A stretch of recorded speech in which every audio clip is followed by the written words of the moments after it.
Assalamualaikum warahmatullahi wabarakatuh. Alhamdulillah wassalatu wassalamu ala Rasulillah wa ala alihi wa sahbihi wa man tabi'ahu wa mawala. Rahatun nafsi, ketenangan jiwa, fi qillatil atham, ketika lepas dari dosa.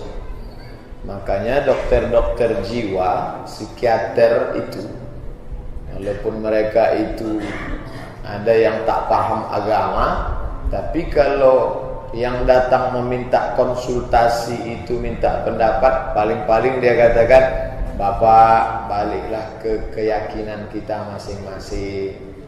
Yang agama Kristen kembali ke ajaran agamanya, yang Hindu Buddha kembali ke ajaran. Artinya apa? Jiwa orang tertekan ketika banyak dosa. Makanya selesai sholat tadi, kita diajak imam istighfar, Astaghfirullahaladzim, Astaghfirullahaladzim, Astaghfirullahaladzim, alladzi la ilaha illa huwal hayyul qayyum wa atubu ilaih. Diajarkan Nabi Subhanallah 33, Alhamdulillah 33, Allahu Akbar 33. Ditutup dengan la ilaha illallah la syarika lah, lahul mulku wa lahul hamdu yuhyi wa yumiitu wa huwa ala kulli syai'in qadir. Allah menghapuskan dosanya, wa in kanat misla zabadil bahri, walaupun sebanyak buih di lautan. Dosa kepada Allah Ta'ala insyaallah selesai, tapi dosa kepada sesama manusia susah. Makanya kita mesti minta maaf. Alhamdulillah, dalam sholat, selesai sholat, dalam sholat kita mendoakan orang, Assalamu alayka ayuhan nabiyyu wa rahmatullahi wa barakatuh, wassalamu alayna wa ala ibadillahi salihin. Selesai sholat, Assalamualaikum Pak, Assalamualaikum Pak Imam. Ma min muslimaini, dua orang muslim, yaltaqiyani, berjumpa, wa yatasafahani, berjabat tangan, illa ghufira lahuma, maka Allah mengampunkan dosa. Jadi kalau ada jiwa yang tak tenang, jangan sampai dosa bersarang di dalam hati. Dosa kepada supir kita, dosa kepada tukang panen kita, dosa kepada tukang cuci kita, dosa kepada tukang gosok setrika pakaian, dosa kepada orang yang kita suruh belanja, dosa tukang masak, dosa berapa banyak kesilapan-kesilapan. Makanya Nabi selalu mengajarkan, kalau mau hatimu tenang, jangan sampai kau sakiti hati orang. Tak bisa dibohongi. Pergi ke Bali liburan seminggu, balik stres suntuk juga. Pergi ke Jalan Harapan Raya, pergi konsultasi ke dokter. Pergi ke Jalan Ahmad Yani, jumpa dokter psikiater, dikasihnya obat sesumpit. Makan pagi, makan siang, makan malam, ini 3 kali sehari, ini tablet, ini kapsul, ini sirup. Begitu dimakan, hilang beban, tidur. Begitu bangun, muncul lagi. Dimakan sebulan, datang penyakit baru, muncul pula sakit buah pinggang. Macam-macam datang. Maka pesan Ali bin Abi Thalib, rahatun nafsi, ketenangan jiwa akan kau dapati pada qillatil atham. Jangan banyak-banyak buat dosa. Dosa kepada Allah, terlebih lagi kepada sesama manusia. Makanya saya kalau merasa banyak menzolimi hati, banyak orang tersinggung, tadi sebelum saya tutup tausiah, Bapak Ibu ingat, sebelum sholat banyak cakap saya ini menyinggung perasaan Bapak Ibu, demikianlah tutup. Kenapa? Karena kalau sampai orang menyumpah serapah kita, luar biasa, sempit dada kita. Kemarin saya baru pulang dari Jakarta, ceramah di kantor PLN. Datanglah beberapa anak muda, Pak Ustadz, kami dari kelompok pengajian mau mengundang Pak Ustadz nanti tahun baru Hijriah. Saya sudah janji di Air Molek, Indragiri Hulu. Wah, kan bisa digantikan Ustadz lain. Tak bisa. Nanti kalau datang Ustadz lain, mereka memang terima. Tapi bayangkan, satu masjid itu sakit hati ke saya. Sedang tak disumpahnya aja udah macam ini. Artinya apa? Jangan sakiti hati orang. Jagalah hati, jangan kau sakiti. Kenapa begitu? Karena kalau galah patah bisa disambung, kaca pecah bisa direkat balik. Tapi kalau sudah hati rusak, kemana obat mau dicari? Kenapa bapak ibu bisa menerima saya tausiah malam ini? Hati kita belum retak lagi. Kalau hati sudah sumbing, oh, siapa yang ceramah? Ustaz Somad. Baliklah aku, memuntah aku nengoknya. Kenapa? Hati sudah rusak. Jangan sampai hati ini rusak. Maka kalau hati orang kita sakiti, maka dalam hadis dikatakan da'watul mazlum la turad, doa orang teraniaya tak tertolak. Malu Allah Ta'ala menolak doa orang yang teraniaya, mengangkat tangan kemudian balik dalam keadaan ayyarudda, balik dalam keadaan sifra, kosong, hampa. Qillatul atham, rahatun nafsi, ketenangan jiwa akan kau dapat bukan karena kau liburan ke tepi pantai. Ketenangan jiwa kau dapat bukan karena kau pergi ke danau. Ketenangan jiwa kau dapat bukan karena pergi ke shopping mall mewah. Bukan. Ketenangan jiwa kau dapat ketika kau mampu fi qillatil atham. Jangan banyak-banyak buat silap, buat salah, buat dosa. Sebelum tidur malam, salat sunat witir 3 rakaat. Capek betul 1 rakaat. Ya Allah, maafkanlah aku segala dosaku kepada orang-orang yang dari pagi tadi sampai malam. Adapun orang yang sudah menganiaya aku dari pagi sampai malam ini, semuanya ku ampunkan ya Allah. Plong, lepas, tidurlah. Jangan sampai disimpan dia menggumpal menjadi jantung koroner. Disimpan dia menggumpal menjadi batu di dalam kantong kemih. Disimpan dia menjadi sarang penyakit. Lepaskan itu semua. Ustaz Somad itu pandai ceramah aja itu. Jangan-jangan dia pun susah memaafkan orang lain. Memang susah, memang payah, tapi mesti kita coba. Karena kaji itu bukan sekedar singgah di telinga saja, enggak, tapi kita praktekkan dalam kehidupan. Ali bin Abi Thalib mengatakan, rahatun nafsi, ketenangan jiwamu ada di mana? Fi qillatil atham, ketika engkau sanggup menekan dosa, silap salah kepada Allah dan kepada sama manusia. Masuk yang ketiga, rahatul qalbi fi qillatil ihtimam, ketenangan hati. Ketenangan badan ada pada sikit makanan. Itu maka kuihnya tak terlalu banyak nampak. Rahatun nafsi fi qillatil atham, ketenangan jiwa ada pada sedikit dosa. Rahatul qalbi fi qillatil ihtimam, ketenangan hati akan muncul ketika tidak terlalu mementingkan dunia. Dunia ini kalau diikuti, ihtimam. Ada orang sekarang yang dipikirkannya bukan cuma makan dia, makan cucu cicit 77 keturunannya yang akan datang, dia pikirkan juga. Masalah kita memikirkan anak cucu penting. Nabi mengatakan penting. Anta da'awarasataka aghnia, kau tinggalkan anak cucumu dalam keadaan mampu mapan secara ekonomi finansial, khairun, best, bagus.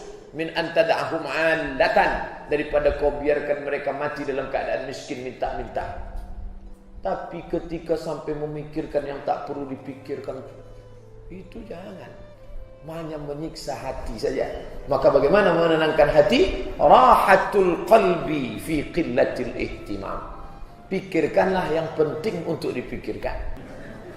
Yang kita pikirkan ini nanti kalau kita mati ini, selamat tak pertanyaan mungkar nakir? Selamat tak titian siratal mustaqim?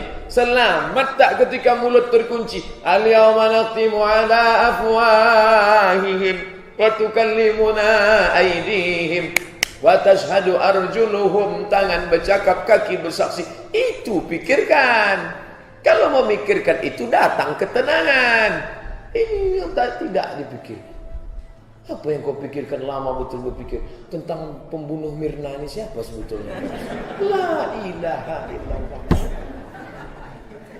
Tuba liman syaghalahu aibuhu an uyubin nas. Siapa yang berbahagia? Orang yang sibuk memikirkan aib cacat dirinya sampai dia tak sempat memikirkan aib cacat orang lain.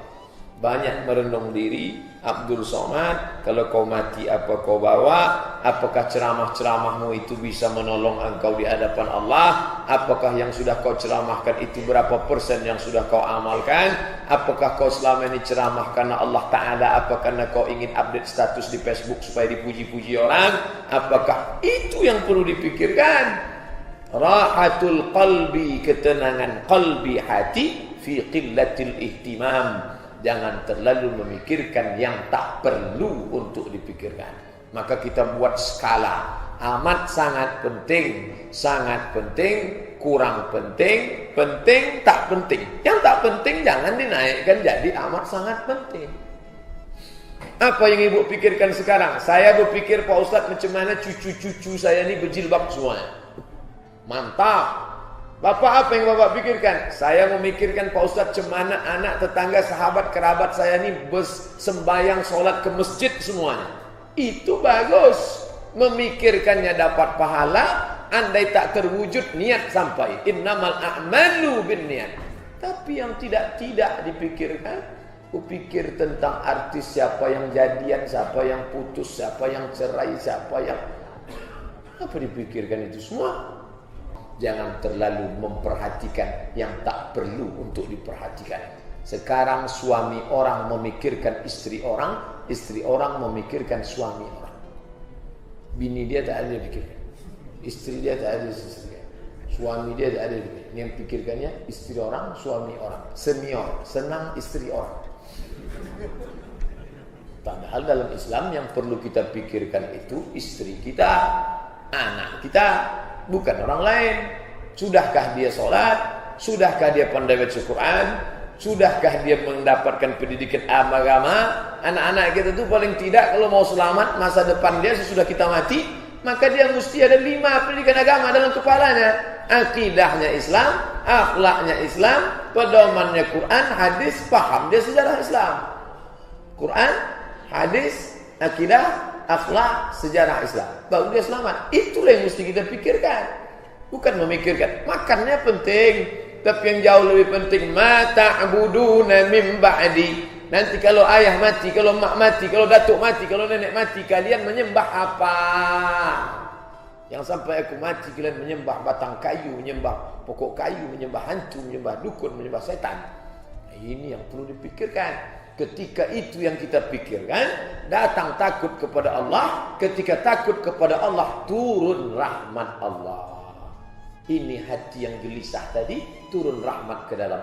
Huwallazi anzalas sakinata. Dialah yang menurunkan ketenangan fi qulubil mu'minin. Turun ketenangan ke dalam hati. Tak mau tidur malam.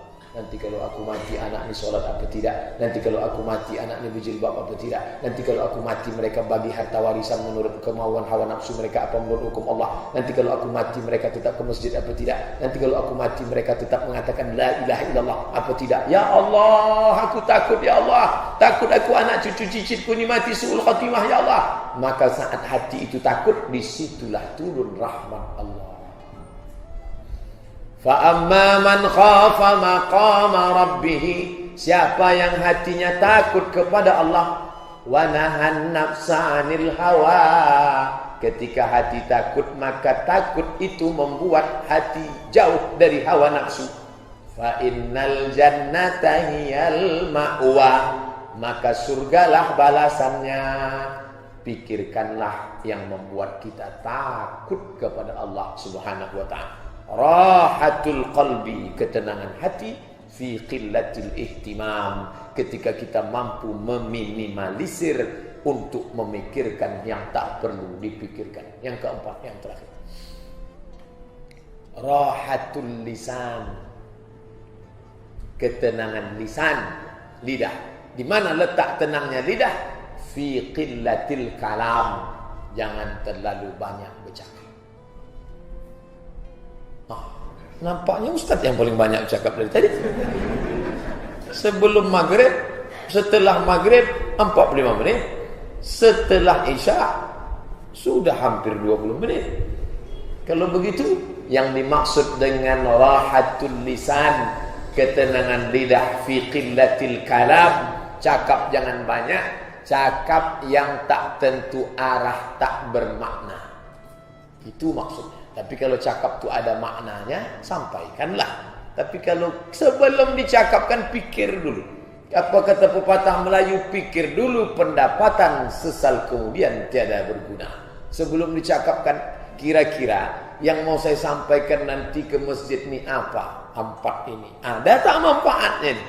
Ada tak gunanya untuk kemaslahatan umat, anak muda, orang tua? Kalau tak ada gunanya, tak usah sampaikan. Rahatul lisan, ketenangan lidah, fi qillatil kalam, tak terlalu banyak membahas yang tak penting. Sekarang itu pula lah yang paling banyak dicakapkan. Segala infotainment, WhatsApp, Twitter, BBM, kalam, macam mesin pompong rusak. Tak tentu arah. Dipesan kopi pagi 1 gelas, tahan sampai petang siang. Harga tetap juga 1 gelas. Habis air tambah, habis air tambah, dari mulai hitam pekat sampai tak bercorak lagi. Apa maknanya? Tak ada tentu arah. Mengirim tangan. Jadi ini dipahami juga dengan konteks kekinian. Bukan berarti tidak bicara. Kira-kira kalau posting-postingan saya ni ada tak manfaatnya? Yang saya kirim-kirim, share-share ni ada tak manfaatnya? Pilihlah pemimpin muslim. Manfaat. Sudahkah anda bayar zakat? Manfaat. Share ceramah hasil tadi malam Masjid Nurul Huda Ranggo Warsito. Manfaat. Hadirilah tabligh akbar pengajian nanti subuh Sabtu, subuh Ahad dengan Dr. Mustafa Omar, subuh Sabtu dengan Ustaz Abu Somad. Manfaat. Tapi ketika tak ada manfaat, apa yang akan kita bawa menghadap Allah Subhanahu wa taala? Renung sejenak. Rahatul lisan, ketenangan lidah, fi qillatil kalam. Ketenangan ada 4. Ketenangan badan ada pada meminim makanan, ketenangan diri ada pada menghilangkan dosa, ketenangan hati ada pada ketika kurang perhatian pada dunia, ketenangan lidah ada pada ketika kita mampu meminimalisir kalam